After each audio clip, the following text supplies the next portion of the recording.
Hello and welcome to episode 1 of Phixin the Phils. This is Justin from the To Be Named Later podcast, tbnlpodcast.com, linked in the description below. This is my first episode of a brand new series of MVP Baseball 2015. That's right, MVP Baseball 2005 was the last baseball video game made by EA Sports over a decade ago now, but the modding community has kept baseball on EA fresh. EA Baseball, sorry, the demo coming up because I hadn't clicked anything. EA Sports made the best baseball video game ever over 10 years ago, and the modding community has kept it alive. You can go over to mvpmods.com to check out everything they do over there. But this is really an incredible opportunity to play all the best of the baseball video game, the best baseball video game ever made, with modern rosters, modern stadiums. They keep everything alive. The best way to get the original game is on eBay these days. Of course, they haven't made CDs of that game in 10 years now, but I have my copy and I have my mods installed. So we're going to be Phixin the Phils. My favorite team in baseball is the Philadelphia Phillies, for better or worse, and right now it is for worse, but we will be taking control of the Phillies franchise, and my goal is, in 3 seasons' time, to win the World Series. If I succeed, great. If I fail, that's it. I'm not going to stick around with the Phils anymore. I'll give up on them, at least in MVP baseball. If I can't win the World Series in 3 years, it's a hard and fast goal here, and we're going to try to hit it. The way we'll be playing, if I just played every game, first of all, this series would take 300 years and we'd never get to a finish. But if I just played every single game, I could win the World Series with the Phillies' terrible roster as is. I'm pretty good at this game. I wouldn't win every game, but I'd do well enough to make the playoffs and I'd probably win there. No, instead, I'll play 1 out of every 20 games or so.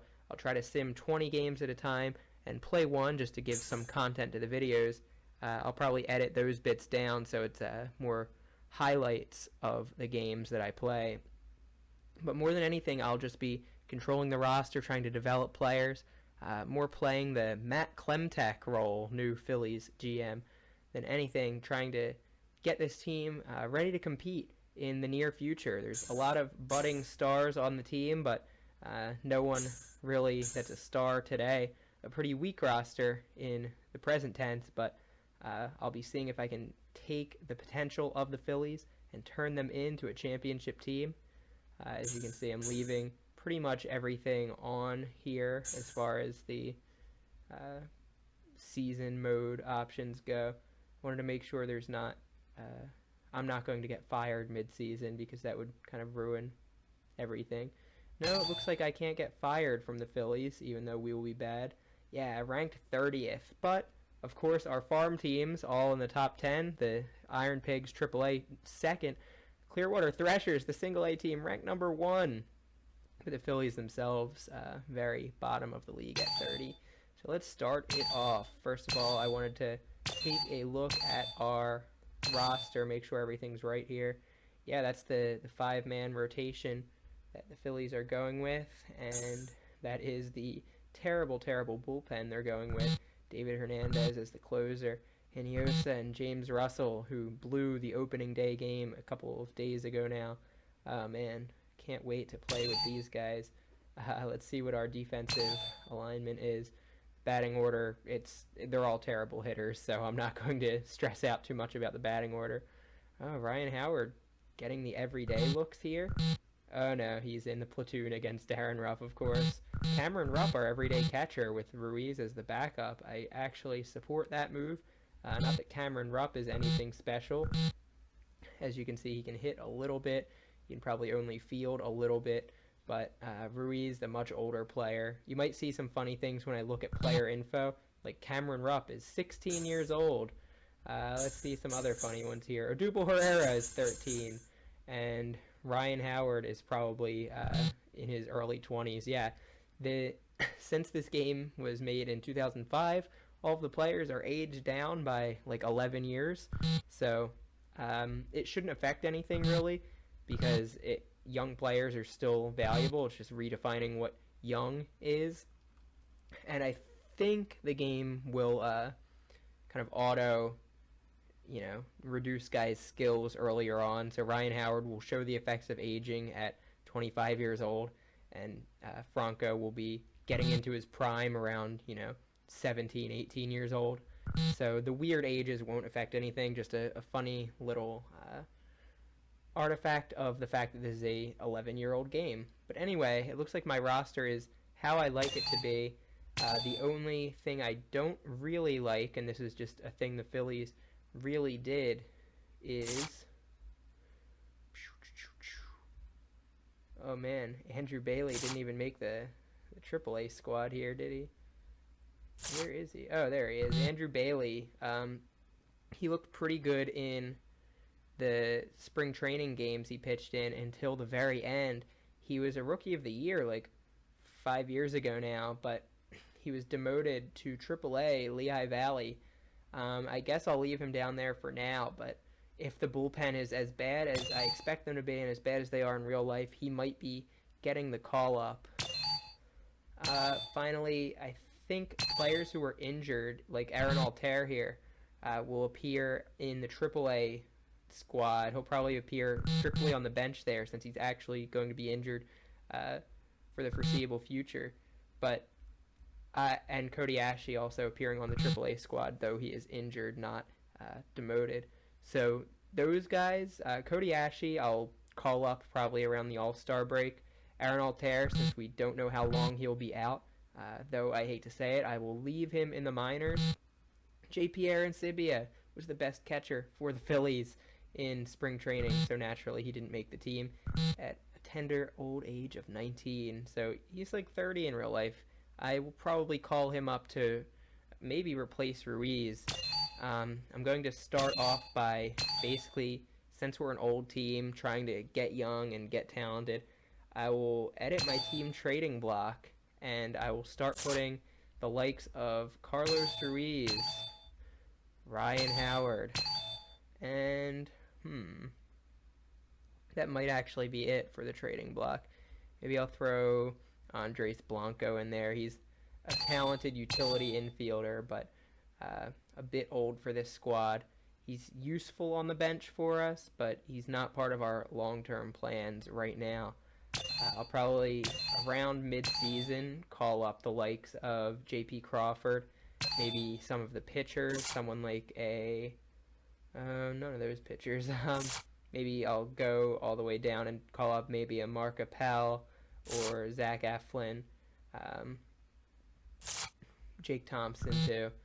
So we'll see how guys pitch in the minors and promote them based on how they actually are doing as the season unfolds. Other than that, looks like our squad is ready to go, ready to start this season. Maybe, come to think of it, I should turn off, if I can turn it off, I should turn off the effects of team chemistry because it's not necessarily accurate to what's going to be happening this year. There's a lot of stuff that's going to be changing for the Phillies, so even though a guy like Ryan Howard might be upset that we're losing a lot, I think it will disproportionately make the young guys unhappy on this team, which I don't think is necessarily how the season's going to go. If that ends up being a problem, I'll figure out a way to turn it off, or maybe I'll just restart the season at that point, but I think we should be okay. I'm going to sim into, it's got an old schedule here. I think this is last season's schedule, actually. I didn't download a new schedule. So, in real life, the third game of the season for the Phillies is the home opener, where Aaron Nola will be getting his first start. So, since that's the game I'm most excited for, that's the game in the first bunch that I will be playing. Once again, I imagine this will be all edited once we get to the gameplay itself, so we'll see what actually emerges, but I will talk to you guys after our first game. Aaron Nola will be our starter.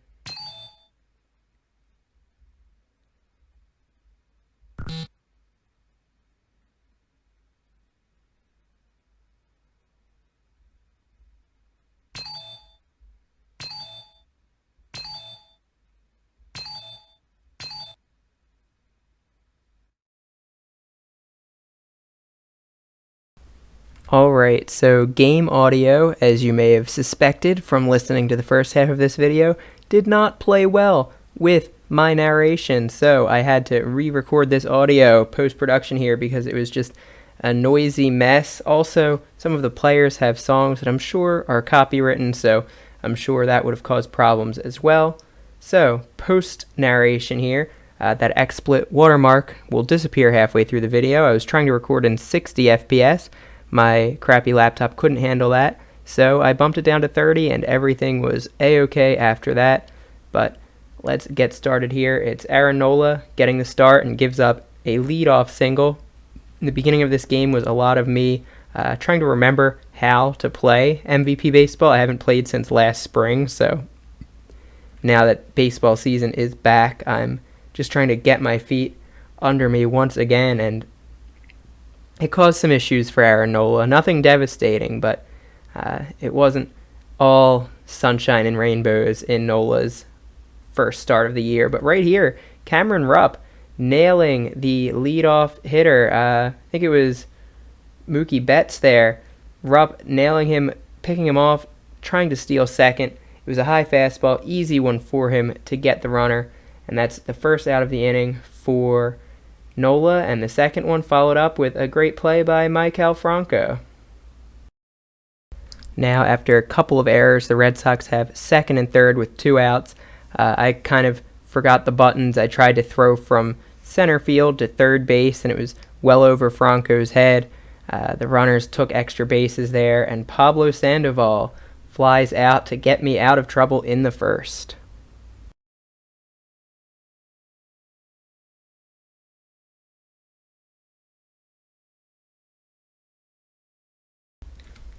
In my very first at-bat, Odubel Herrera leading things off. He hits one hard over to Pablo Sandoval at third, who gets the out, but Pablo Sandoval, in making this tremendous play, going to his knees. I don't know if he would make that one in real life. The game pretty much knows that that's the case, as he is injured right away, and Shaw will take over at third. So I got a runner on, Cesar Hernandez on first base there, but 2 outs for Ryan Howard, and he grounds out, unable to beat that ground ball up the middle. Pedroia with the sliding catch, and Howard just three steps too slow trying to run that one out, so that does it for the first inning. In the second inning, I got a couple of quick outs, but then I let the number 8 and 9 hitters aboard. Yeah, that's the pitcher over at first base. And Betts tries to make me pay. The grounder to Herrera. Herrera throwing home, and he gets the runner at the plate just in time. Herrera throwing home to Cameron Rupp, the outfield assist to get Aaron Nola out of the second inning unscathed after 2. In the bottom of the second, a Cedric Hunter walk followed by a Peter Borges single gave me runners at the corners with 2 outs, but Aaron Nola is at the dish, and the pitcher, not much of a hitter, pops it right up to the catcher to end the inning. No runs scored for the Phillies. After a Dustin Pedroia hit and a switch to 30 FPS to get rid of that watermark, there's a runner on first with 1 out for the Red Sox. Herrera misses the diving catch. That may be an error, and then that play by me, definitely a mistake. Cedric Hunter dribbles one in to the cutoff man. Galvis cannot get it home in time, so 2 runs score after I mess up the cutoff button, and we get the worst throw of the year in my first game from Cedric Hunter. Totally my own fault there. So the Phillies escaped the second without giving up another run, and then couldn't do anything in the third. Nothing doing on both sides there. This season for me is going to be tough for the Phillies. I think our pitching is okay. Pretty good rotation with Nola, Hellickson, Morton, Eichhoff, and Velazquez, but not a lot of bats. Our best hitter, Maikel Franco, there's Nola's first strikeout of the game, but beyond that, just not a ton of hitters in this lineup. The Phillies in real life really hurt by Aaron Altair, the young corner outfielder, getting injured in spring training, and it looks like he will be out for most of the season. Like I said, I won't be calling him up this year, since I'll finish this season before he actually is healthy again. in real life, I don't want to do anything that the Phillies won't be able to do. Nola's second strikeout of the day right there. But the problem of not having enough bats will definitely haunt me in this game and probably throughout our first season or two as the Phillies. So another couple 1, 2, 3 frames went by before I gave up a hit to the catcher Swihart. Brock Holt coming up trying to hit home his teammate. My bats, like I said, were just haunting me in the last few innings. Made some contact, but just pretty much everyone on the team is a really poorly rated batter, so it's going to be a struggle to get hits and to score runs when I play, and I'm sure the same will happen in simulation. But here, a brilliant double play. Ryan Howard to Freddie Galvis to Aaron Nola. Howard doing a great job to start things off, and Nola with the stretch to end it. A tremendous double play by the Phillies. That's one area we should be strong all year. A lot of good fielders, Ryan Howard accepted here, but pretty much everyone else on the team can really field their position well. There's Herrera ranging back to end the inning.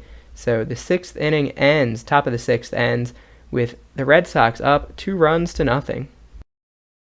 So one hit by Michael Franco, a single is all I could muster in the bottom of the sixth. Now in the top of the seventh, Mookie Betts up to bat. This is looking to be Nola's last inning, even though the pitch count's at 48. I just put so many over the plate that I like to get a reliever in for the 8th and the 9th. The pitch count doesn't always reflect what I want. And Mookie Betts takes me yard. Straightaway center, over 400 feet. Not necessarily the hit you'd imagine from Mookie Betts, but really getting things done at the dish. And one last heartbreaker for Nola, who was having an otherwise good day. And then Odubel Herrera, I touched the control stick the slightest bit to reposition for that Dustin Pedroia pop fly, and Herrera just dodges it like a dodgeball. I don't really like that aspect of MVP baseball, though everything else in this game is really lovely.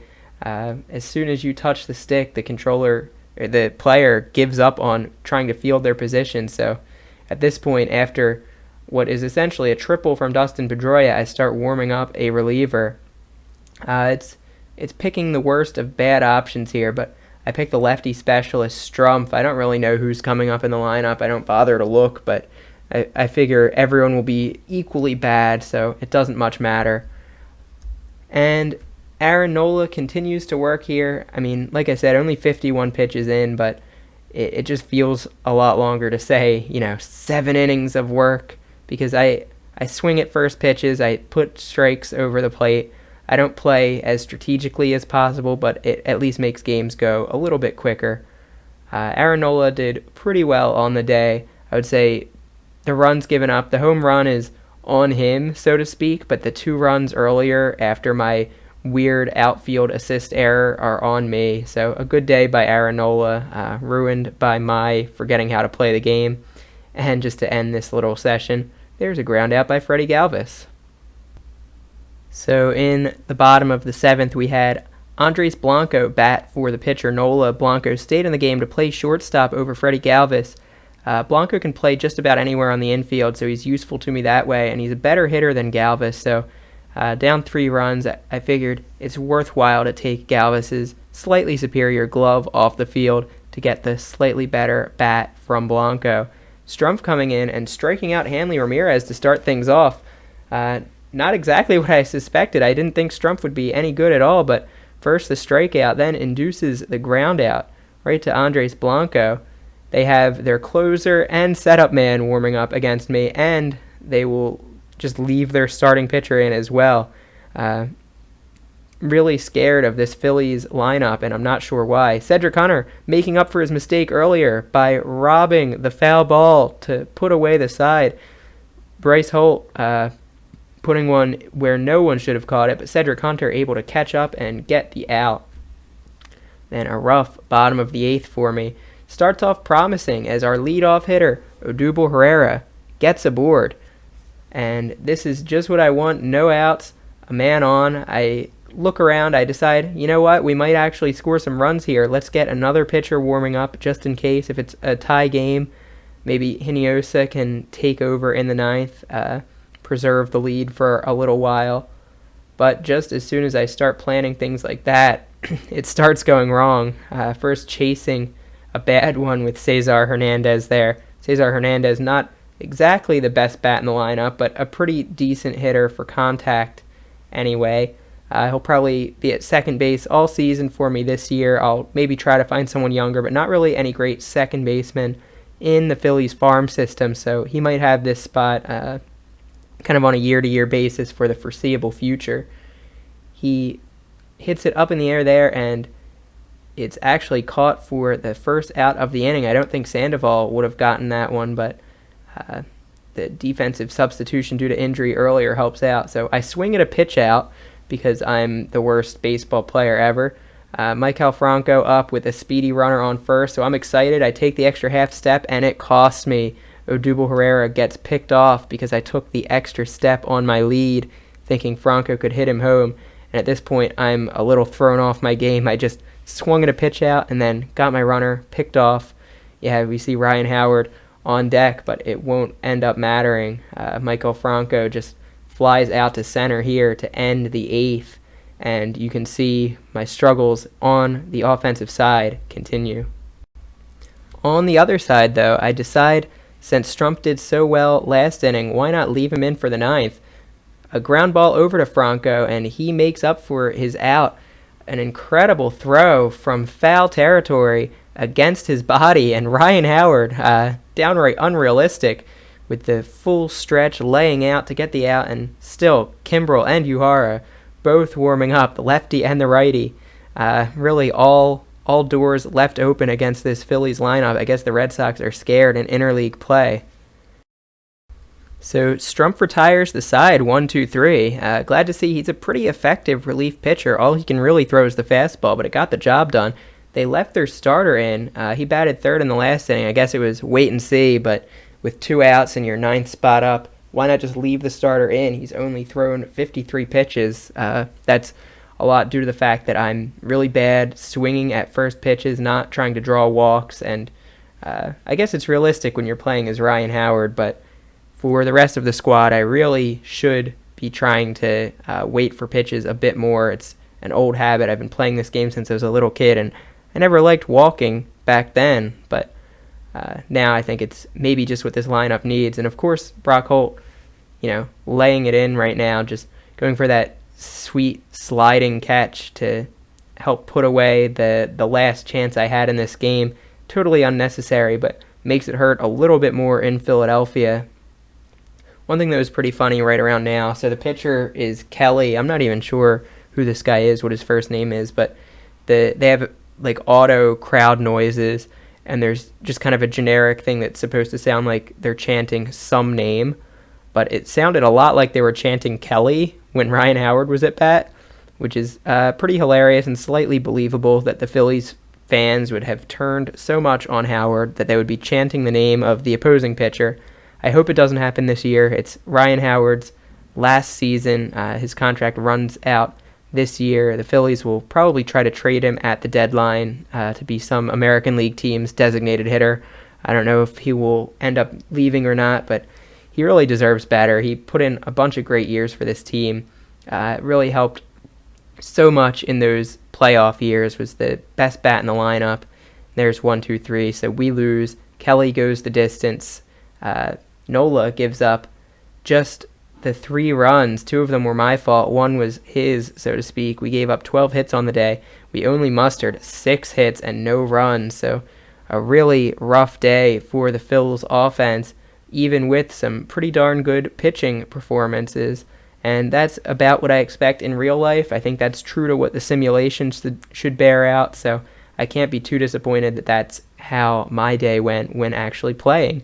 So I decide to simulate to the first day off in the lineup here. It means I'll sim about 15 here. I'll try to sim to logical points like that, so try to do 15 to 20 days simmed at a time.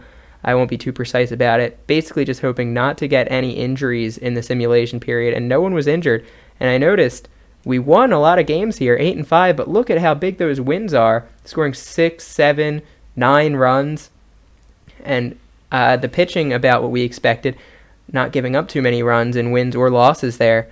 So I had to check before ending the recording who is scoring these runs for the Phillies. Like, is everyone hitting, or is there just one hitter that's really standing out? So I go over to our batting stats. First, I try to sort by average, forgetting that, of course, guys with one at bat will lead. Strumpf batting 1,000, but sorting by hits, Michael Franco and Cameron Rupp both hitting over 300. Franco at 396 with 4 homers and 12 RBI in just 12 games. Really incredible. Rupp hitting over 300. Those are probably going to be the best 2 hitters in the Phillies lineup in real life. Franco early on pace to be an all-star for the Phils in this series. Hopefully he'll put together a similar season in real life. Those were the 2 guys, Franco and Rupp, who really raked in the preseason. In spring training. So really happy to see that they're the ones hitting in the simulated games for our first season here in Phixin the Phils. So we'll join you next time as we get into the month of May, I would imagine, in the Phixin the Phils franchise. If you have any comments, suggestions, players I should go after, players I should trade, please let me know in the comments below. I'm open to all kinds of feedback, and in the future I'll make sure all the technical stuff gets sorted a little bit better than it did this time. Thanks for watching, and I'll talk to you later. Bye.